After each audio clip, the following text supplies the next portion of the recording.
नमस्कार, मी आशिष जाधव. एकूणच राज्याला करोनाची साथ झालेली आहे, त्यात राजकीय धुराळा उडालेला आहे. आपल्यासोबत राज्याचे माजी अर्थमंत्री आणि भाजपचे ज्येष्ठ नेते सुधीर मुनगंटीवार आहेत. सुधीर भाऊ, थेट प्रश्नाला हात घालतोय. राष्ट्रपती राजवटीची मागणी भाजपनं केली आहे आणि त्यावरून राजकीय धुराळा उडालेला आहे. भाजपने अशी कोणतीही मागणी केलेली नाही. सन्माननीय माजी मुख्यमंत्री नारायण राणे साहेबांनी आपलं व्यक्तिगत मत व्यक्त केलं आणि याबद्दलचा खुलासाही त्यांनी चॅनलच्या माध्यमातून केला आहे. आदरणीय नारायण राणे जेव्हा 1 फरवरी 1999 स्वर्गीय बाळासाहेब ठाकरेंनी आपला एक आवडता कार्यकर्ता म्हणून त्यांना मुख्यमंत्री पदाची जबाबदारी दिली, राणे साहेबांना निर्णय वेगाने त्वरेने करण्याची एक सवय होती. 2020 मॅच मध्ये प्रत्येक बॉलला सिक्सर चौकार मारावा असे ते निर्णय करायचे. मुंबईवर त्यांचं प्रेम आहे, कोकणावर आहे, महाराष्ट्रावर आहे. त्यांना याची जाणीव आहे की कोकणाचा संबंध मुंबई म्हणजे मुंबई कोकणमध्ये असणाऱ्यांसाठी रोजगाराचं मोठं साधन मुंबई आहे. आणि वेगाने कोरोना वाढत असताना त्यावरची जी अपेक्षित कृती आहे ती होताना जेव्हा दिसत नाही, तेव्हा राणे साहेबांनी अतिशय उद्वेगाने ही कृती माननीय उद्धवजींनी करावी या हेतूने आपण जर राष्ट्रपती राजवट लावली तर वेगाने कृती होऊ शकेल असं व्यक्तिगत मत मांडलं. पहिली गोष्ट, राष्ट्रपती राजवट संविधानामधल्या ज्या तरतुदी आहे त्या तरतुदीमध्ये आता कोणत्याही परिस्थितीत कोणीही जगात राष्ट्रपती राजवट महाराष्ट्रात लावू शकत नाही.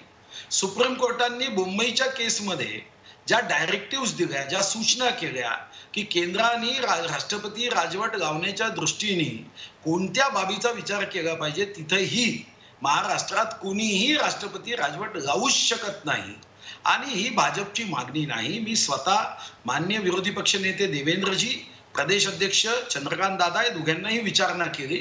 त्यांनीही स्पष्ट शब्दात सांगितलं अशी भाजपची मागणी नाही. आणि मी आपल्यालाही विनंती करतो की अशी मागणी भारतीय जनता पार्टी कदापिही करणार नाही. सुधीर भाऊ, भारतीय जनता पार्टी राष्ट्रपती राजवटीची या क्षणी मागणी करणार नाही असं जरी असलं तरी सत्ताधाऱ्यांकडनं वारंवार हे सांगितलं जात आहे की सरकार अस्थिर करण्याचा प्रयत्न होतोय. मग हे सरकार अस्थिर करण्याचा प्रयत्न होत असेल तर तो भाजपकडनंच होतोय असंही ते म्हणतात, कारण भाजपच विरोधी पक्ष आहे. मग सरकार अस्थिर होऊ शकतं असं तुम्हाला वाटतं का? आपला देश हा आध्यात्मिक शक्तीचा देश आहे आणि कोणताही आध्यात्मिक गुरु हेच सांगतो की तुमचं मन हे बाहेरचा व्यक्ती किंवा बाह्य व्यक्ती अस्थिर करू शकत नाही. मन अस्थिर व्हायचं असेल तर तुम्हीच करू शकता. राजकारणात सुद्धा कोणतंही सरकार हे बाहेरची कोणतीही शक्ती किंवा पक्ष अस्थिर करू शकत नाही. ही अस्थिर व्हायची असेल तर त्याच पक्षातील किंवा त्यांच्या मित्र पक्षाच्या लोकांनाच हे सरकार अस्थिर करावं लागतं. बाह्य शक्ती अस्थिर करू शकत नाही.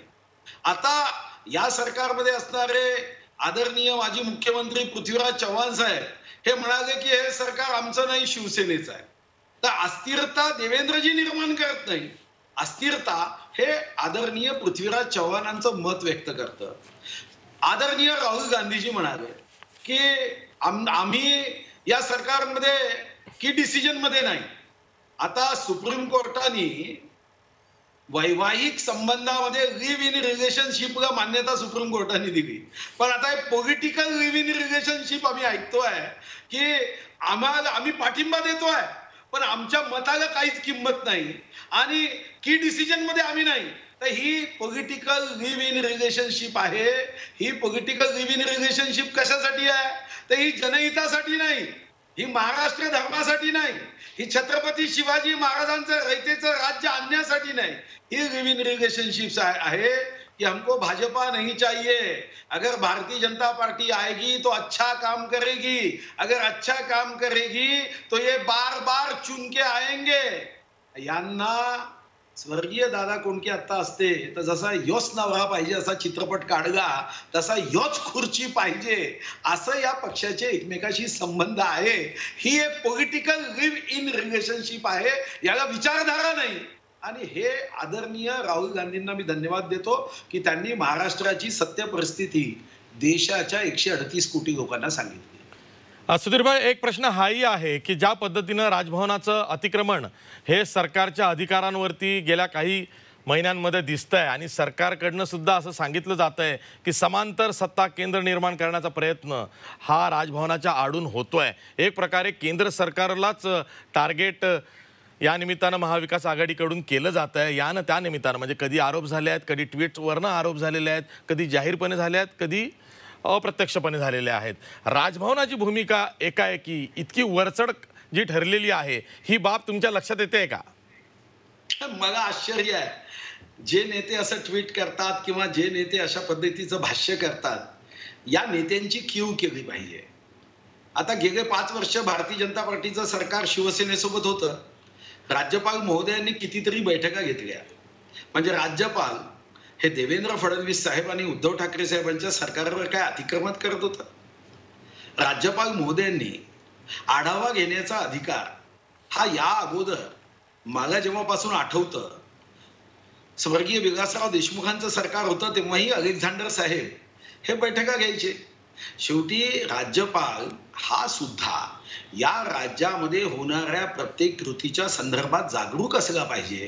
राज्यपालांचं कौतुक सोडून आपण जेव्हा एवढ्या खालच्या दर्जाचं येऊन राज्यपालांवर आरोप करतो, तर अशांबद्दल आपण सहानुभूतीच बाळगली पाहिजे. अशा नेत्यांबद्दल राज्यपालांनी त्या बैठकीत राज्यपालांनी काही सरकार अस्थिर करणारं वाक्य केलं असेल तर निश्चितपणे आपण राज्यपालांवर असा आरोप करणं योग्य असू शकतं.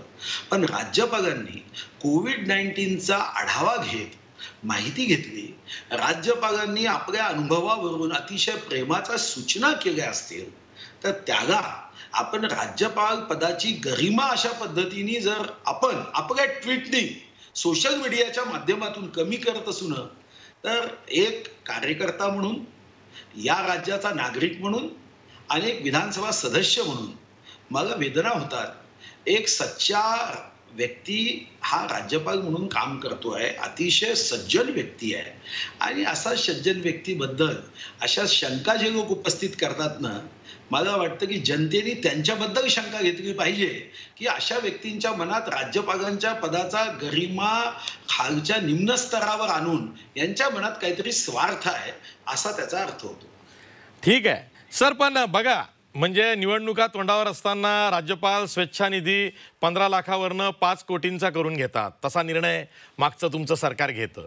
त्यानंतर आता राजभवनाकडनं राज्य सरकारला स्वतंत्र प्रशासकीय आस्थापनेचा प्रस्ताव जातोय की नियुक्त्या आणि नियंत्रण राज्यपालांच्याच अधिकारात द्या. यावरनं एक असा मेसेज गेलेला आहे किंवा नॅरेटिव्ह सेट झालेला आहे की आज ना उद्या राष्ट्रपती राजवट लागू करण्याच्या दिशेनं जी नेपथ्य रचना किंवा आधार तयार करण्याचं काम या 2 बाबींमुळे झालेलं आहे आणि त्यामुळं एकूणच महाविकास आघाडीमध्ये एक त्याला म्हणूया ना की राष्ट्रपती राजवटीच्या भीतीनं ग्रासलं गेलंय. नाही, मी तुम्हाला हमखास सांगतो की राष्ट्रपती राजवट या परिस्थितीमध्ये कोणीही लावू शकत नाही आणि एखाद्याने दृष्ट हेतूने राष्ट्रपती राजवट लावण्याचा प्रयत्न केला तर रात्री 2 वाजता सुप्रीम कोर्ट या कोरोनाची चिंता न करता मास्क लावून कामकाज करेल आणि राष्ट्रपती राजवट ताबडतोब सुप्रीम कोर्ट सांगेल की अशी लावता येत नाही. आणि म्हणून चिंता करू नका. महामानव डॉक्टर बाबासाहेब आंबेडकरांच्या घटनेमध्ये अशी कोणीही कोणत्या पक्षाच्या नेत्यांनी विचार केला म्हणून राष्ट्रपती राजवट लावता येत नाही. आपल्या देशामध्ये निश्चितपणे संविधानाच्या तरतुदीनुसारच राष्ट्रपती राजवट लावता येते आणि म्हणून मुंबईच्या केसमध्ये डायरेक्टिव्ह आहे. आणि म्हणून तुम्हाला माहित असेल की अनेक जण अशी मागणी करतात की पश्चिम बंगालमध्ये राष्ट्रपती राजवट लावावी अशी परिस्थिती एकदा निर्माण झाली. अतिशय मोठ्या प्रमाणावर एक विचित्र प्रशासकीय म्हणजे सीबीआयच्या अधिकाऱ्यांना काम करू दिलं जात नव्हतं, त्यांना अटक करण्याचा विषय आला. पण तेव्हाही अनेक घटना तज्ज्ञांनी सांगितलं की राष्ट्रपती राजवट लावता येते अशी परिस्थिती पश्चिम बंगालमध्ये आहे. पण मला आठवतं की माननीय मोदीजींनी तेव्हा अतिशय स्पष्ट शब्दात सांगितलं की लोकांनी निवडून दिलेलं सरकार हे संविधानाच्या तरतुदीचा उपयोग करून भंग करणं हे गैर आहे. हे संविधानाची तरतूद ही जेव्हा एखादं सरकार देशविरोधी कृत्य करतं, एखादं सरकार आतंकवाद्यांना मदत करतं, जेव्हा एखादं सरकार चीन किंवा पाकिस्तानला देशाची गुप्त माहिती पाठवतं, अशा प्रसंगातच किंवा कायदा सुव्यवस्था विफल झाली, लाखो लोक दंगेखोर रस्त्यावर आले आणि पोलीस यंत्रणा पूर्णपणे अयशस्वी झाली, अशा प्रसंगातच आपण राष्ट्रपती राजवट लावावी हे आपले डायरेक्टिव्ह आहे. आपल्या महाराष्ट्रामध्ये यापैकी एकही परिस्थिती नाही की राज्याचा कोणी अधिकारी काही पाकिस्तानला माहिती पुरवत नाही आहे किंवा दंगे सुरू झाले आहेत आणि दंगे नियंत्रणात आणता येत नाही आहे. आणि म्हणून मी तुम्हाला विश्वासाने सांगतो, मलाही 25 वर्ष मी आमदार आहे, 16 मार्च 1995 ला आमदार झालो आहे आणि तुम्हाला मी विश्वासाने सांगतो की हे चहाच्या पेल्यातलं वादळ आहे, राईच्या फोटोचा पर्वत आहे. याच्यावर आम्ही कोणत्याही पद्धतीने गंभीरपणे चर्चा सुद्धा करू नये. राष्ट्रपती राजवट कोणीही गाऊ शकत नाही. सुधीर भाऊ, तुम्ही खूप स्पष्ट बोलताय आणि तुमचा स्पष्ट वक्तेपणा हा आजचा नाही, मी तरी किमान 20 वर्षापासून बघतोच आहे आणि तुम्हाला ते चांगलं माहिती आहे. बघा, भाजपचे बहुतेक नेते या मधल्या करोनाच्या काळामध्ये राजभवनावर जाऊन चहा नाश्ता करून आलेले आहेत. निवेदनं सुद्धा त्यांनी त्यावेळी दिलेली आहेत. फक्त सुधीर मुनगंटीवार एक असे भाजपचे ज्येष्ठ नेते आहेत, ते असे कधी राज्यपालांना जाऊन भेटलेले नाहीत करोना काळात. हे कसं? नाही, आता मी इथं चंद्रपूर जिल्ह्यामध्ये विविध सेवा कार्याच्या माध्यमातून काम करतोय आणि आत्ता या क्षणाला तरी मी मुंबईत नसल्याने मला ती जबाबदारी दिली नाही. पण याचा अर्थ असा धरू नये, योग्य कामासाठी आणि जनहितासाठी, म्हणजे राज्यपालांकडे जर जनहितासाठी जायची आवश्यकता असेल तर पवारसाहेबही जातील, देवेंद्रजी जातात, मीही जाईल. आणि राज्यपाल हा राजभवन हे राजकारणाचा अड्डा कधीच होऊ शकत नाही हे. आणि मी तुम्हाला ही खात्री देऊ शकतो की देवभूमीवरून आलेले आमचे राज्यपाल महोदय हे देवभूमीतून आले आहे आणि अतिशय सज्जन व्यक्ती आहे.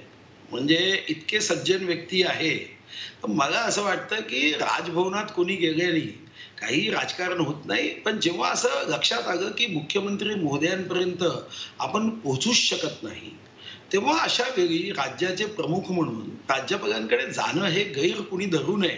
आणि आता चहा पिला काय, नाश्ता केला काय, तर शेवटी चहा किंवा नाश्ता राजभवनातला हा तुमचा माझ्याच पैशातला आहे. त्यामुळे तो जनतेच्या पैशातला नाश्ता आणि चहा कुणी घेते का त्याच्यावर आक्षेप असण्याचं कारण नाही. आता मला चहा नाश्ता घेता आला नाही का काय? ठीक आहे. शेवटचा प्रश्न विचारतोय सुधीर भाऊ, तुम्ही भाजप म्हणून आणि भाजपचे नेते म्हणून सरकारला या करोनाशी निपटण्यासाठी साथ द्याल का? कारण विरोधक सरकारला साथ देत आहेत असं दिसत नाहीये.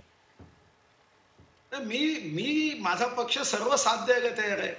म्हणजे उद्धव साहेबांनी एक फोन करून जरी आम्हाला विचारलं तर आम्ही आता या लॉकडाऊन पिरियडमध्ये राज्याच्या आर्थिक संदर्भात, निर्णयाच्या संदर्भात आम्ही आमची काही मतं तयार केली आहे.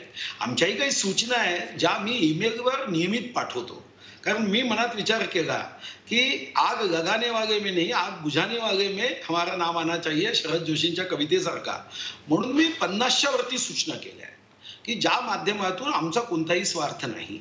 कदाचित या सूचनेवर अंमल उद्धव साहेबांनी केला तर जे आमचे मित्र संजय राऊत साहेब सांगतात की 2025 पर्यंत आमचं सरकार स्थिर आहे, मला माहिती नाही खरं तर 2024 मध्ये ऑक्टोबरमध्ये निवडणुका होणार आहे, त्यांनी 1 वर्षाचा बोनस का घेतला?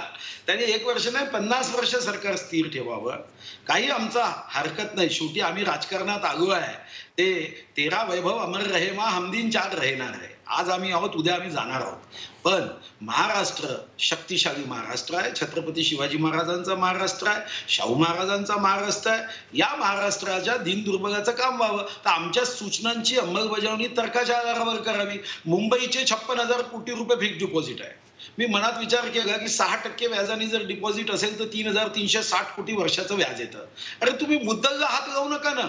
पण 3,360 कोटीमध्ये मुंबईमध्ये अर्धा कोटी कुटुंब असे आहे की ज्यांचा हातावर पोट आहे. त्यांना तुम्ही किराणा किट द्या, तुम्ही धान्य किट द्या, दुधाची व्यवस्था त्यांची करा, भाजीपाल्याची व्यवस्था करा, त्यांच्या मोबाईलवर तुम्ही ऑडिओ ब्रिज करा, त्यांना विनंती करा की आणि तुम्ही पुन्हा पुन्हा निवडून या. उद्या मी पराभूत झालो तर मला दुःख होणार नाही, माझा पक्ष पराभूत झाला तर दुःख होणार नाही, पण या महाराष्ट्राची जनता पराभूत का व्हावी? तुम्ही चांगलं काम करा. उद्या चांद्यापासून बांद्यापर्यंत उद्धवजीचा जय जयकार व्हावा, आम्ही अभिनंदन करायला तयार आहोत, पण जनहिताचे निर्णय तर घ्या. बांधकाम कामगार 9,000 कोटी त्यांच्या हक्काचे आहे, तुम्ही 2,000 रुपये घोषित केले आणि आतापर्यंत 13 लक्ष लोकांपैकी 1.3 मिलियन पैकी फक्त 6.5 लक्ष लोकांच्याच खात्यामध्ये पैसे गेले. आता पोटाची भूक थांबते का आशिषजी? आमचं एवढंच म्हणणं आहे की उद्धवजींनी जनतेवर आशिष करावा आणि यासाठी आमच्या जी 24 तासच्या आशिषजीने आवाज उचलावा, त्यांनी आशिष दाखवावा आणि उद्धवजींनी शेवटपर्यंत मुख्यमंत्री राहावा, आमची काय हरकत नाही, शेवटपर्यंत.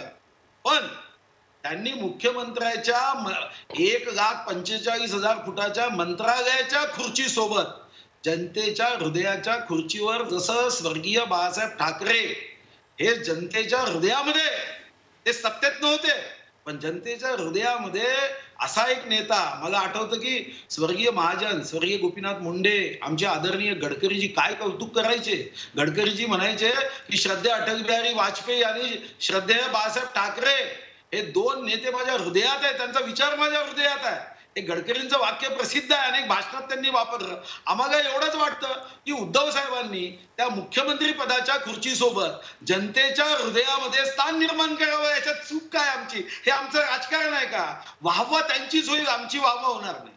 ठीक आहे, म्हणजे शिवसेना भाजपची 25 वर्षांची मैत्री तुटली, युती तुटली, पण अजूनही शिवसेना तुमच्या मनातून जात नाहीये.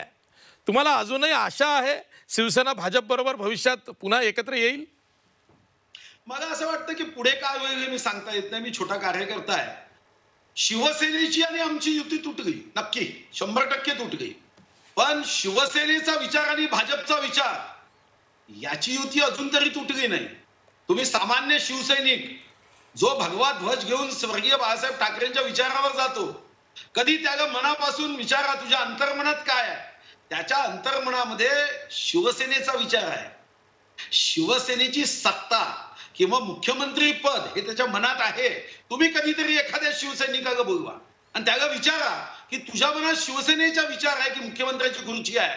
तो सांगेल माझ्या मनात स्वर्गीय बाळासाहेब ठाकरे यांचा हा जो हिंदुत्वाचा विचार आहे, राष्ट्र धर्माचा विचार आहे, छत्रपती शिवाजी महाराजांच्या महाराष्ट्र धर्माचा विचार आहे. माझ्यासाठी सत्ता श्रेष्ठ नाही, माझ्यासाठी जनता श्रेष्ठ आहे, जनहित श्रेष्ठ आहे, महाराष्ट्र हित श्रेष्ठ आहे. तो झोपडपट्टीमध्ये राहणारा त्याला हक्काचं घर दिलं गेलं पाहिजे, हे माझं स्वप्न आहे. एका सामान्य शिवसैनिक आणि भारतीय जनता पार्टीचा कार्यकर्ता सांगेल, कदाचित भारतीय जनता पार्टीच्या कार्यकर्त्याला आमची सत्ता यावी अथवा येऊ नये असा प्रश्न विचाराल तर तोही कदाचित म्हणेल की असू द्या शिवसेनेची सत्ता, पण त्यांनी जनहिताचे निर्णय करावे एवढी अपेक्षा आहे.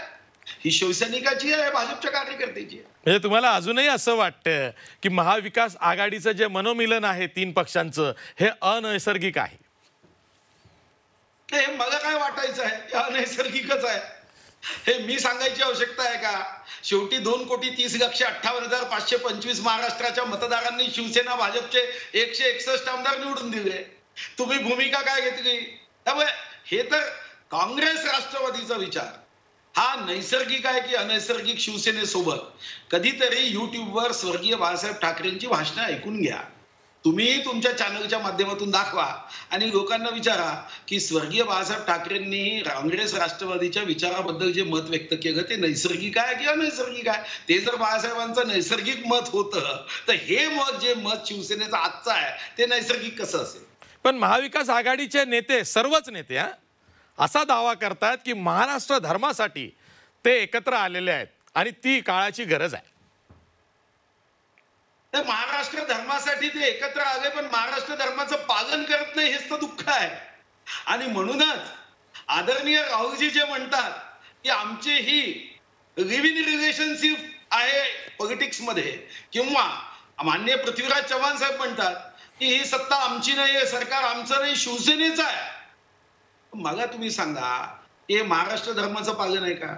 महाराष्ट्र धर्माचं पालन याचा अर्थ असा आहे, की तुम्ही एक सूर, एक विचार, एक जीव होऊन महाराष्ट्राच्या शेवटच्या माणसाच्या फायद्यासाठी, महाराष्ट्राच्या शेवटच्या माणसाचं जीवनमान उंचवण्यासाठी, मग तो अनुसूचित जातीचा असेल, जमातीचा असेल, बांधकाम कामगार असेल, बारा बलुतेदार असेल, भाड्या देऊ न शकणारा व्यक्ती असेल, बचत गटाच्या आमच्या महिला असतील, ऑटो रिक्षा चालक असतील, टॅक्सी चालक असतील, असे जे लोक आहे, तुम्ही काय करताय?